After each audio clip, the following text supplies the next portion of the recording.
আমাদের জীবনে বাসগুলো কিন্তু আমরা নিজেরাই দিই। Hello everyone, welcome back to my another video. তো এই কথাটা বলার কারণ কি?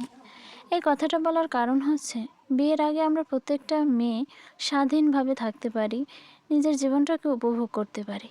কিন্তু কিছুদিন পর ওই যে বাস খাওয়ার জন্য পরান্ডার মধ্যে কেমন করে, তো সেই জন্য যাইছে বাস নেই, আর পরে তার ফল ভুগতে হয়। তো হ্যালো এভরিওয়ান, কথা বলতে বলতে আমি রান্না শুরু করে দিয়েছি। আর এটা ছিল ইলিশ মাছ। ইলিশ মাছ দিয়ে আজকে আলু রান্না করব। আর সেটা শাশুড়ি মা খেতে চেয়েছে, তো রান্না করতেই হবে। আর আমি মাছের মাথাগুলোকে ভেজে নিয়েছিলাম, মাছের মাথাগুলো ছোট ছোট করে কেটে নিয়েছিলাম, তো সেগুলো ভালো করে ভেজে নিচ্ছিলাম। তার ফাঁকে আরেকটা কথা বলতে চাই, এই যে বললাম শাশুড়ি মা আলু রান্না খেতে চেয়েছে ইলিশ মাছের মাথা দিয়ে।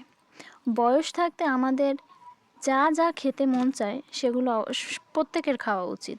আমার কিংবা শাশুড়ি মা যারই হোক না কেন, সংসারে প্রত্যেকের ইচ্ছের দাম দেওয়া উচিত। তাহলে আমরা সংসারে সুখে শান্তিতে থাকতে পারবো। আর খাওয়া দাওয়া এমন একটা জিনিস, যার যখন মন চায় যে জিনিসটা খেতে, সেই জিনিসটা তার অবশ্যই খাওয়া উচিত।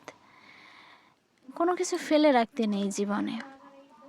হুটহাট জীবনে কাজগুলো করে ফেলতে হবে, যখন যেটাই মন চাইবে খেতে হবে, ঘুরতে যেতে হবে, কারণ সময় থাকতে এগুলো করা উচিত। সময় ফুরিয়ে গেলে এগুলো এই সময়গুলো আর পাওয়া যায় না। তাই কথা বলতে বলতে আমি মাছের মাথাগুলো ভাজার পরে আলুগুলো ভেজে নিচ্ছিলাম ভালো করে। আর একটা কথা হচ্ছে, আমি অত সবার মতো ভালো করে রান্না করতে পারি না।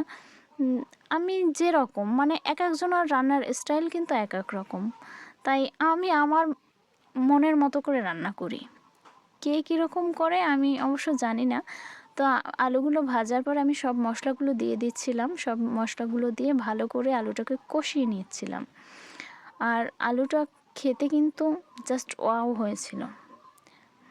আর এইদিকে মাছগুলো আজকে খাওয়া হবে কচুরলতি দিয়ে পাতায়। এই পাতায় খাওয়াটা কিন্তু বরিশালের মানুষরাই ভালো পারে, মানুষের জন্য সেরা কলা পাতায় মাছ ভাজা। আর আমি ইলিশ মাছগুলো কচুরলতি দিয়ে আজকে পাতায় দেব। এটাও কিন্তু শাশুড়ি মা খেতে চেয়েছে, ইলিশ মাছের ভিতর কচুরলতি, জাস্ট ওয়াও লাগে, তোমরা খেয়ে দেখবে। আর এগুলো আমি মাছগুলো হলুদ মরিচ লবণ তেল দিয়ে মাখিয়ে নিয়েছিলাম। তো এই পাতায় ভালো করে বসিয়ে দিয়েছি। আর পাতায় মাছটা দেওয়ার আগে হালকা একটু তেল দিয়ে নেবে পাতায়। তেলটা দিয়ে দিলে হয় কি, মাছটা কলা পাতায় লেগে পড়বে না। তো আমি মাছগুলো সাজিয়ে নিচ্ছিলাম সুন্দর করে, এভাবে সবাই সাজিয়ে নেবে। যারা যারা কলা পাতায় মাছ ভাজা খেতে জানো না, তারা অবশ্যই শিখে নিতে পারো। আর এই পাশে আমি কচুরলতিগুলো সেগুলো ভালো করে মেখে নিয়েছিলাম। এগুলো মরিচ তেল লবণটা ঠিকঠাক মতো হলে জাস্ট ওয়াও লাগে খেতে।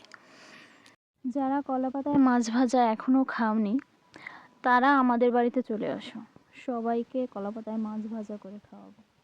আর এদিকে আমার আলুটা অর্ধেকটা হয়ে গেছিলো, আর আমি মাছের মাথাগুলো দিয়ে দিয়েছিলাম। আজ আরেকটা রান্না হবে, সেটা হচ্ছে কলাই শাক ভাজা। তো আজকে এ পর্যন্তই। সবাই ভালো থাকো, আর লাইক কমেন্ট শেয়ার দিয়ে পাশে থাকো।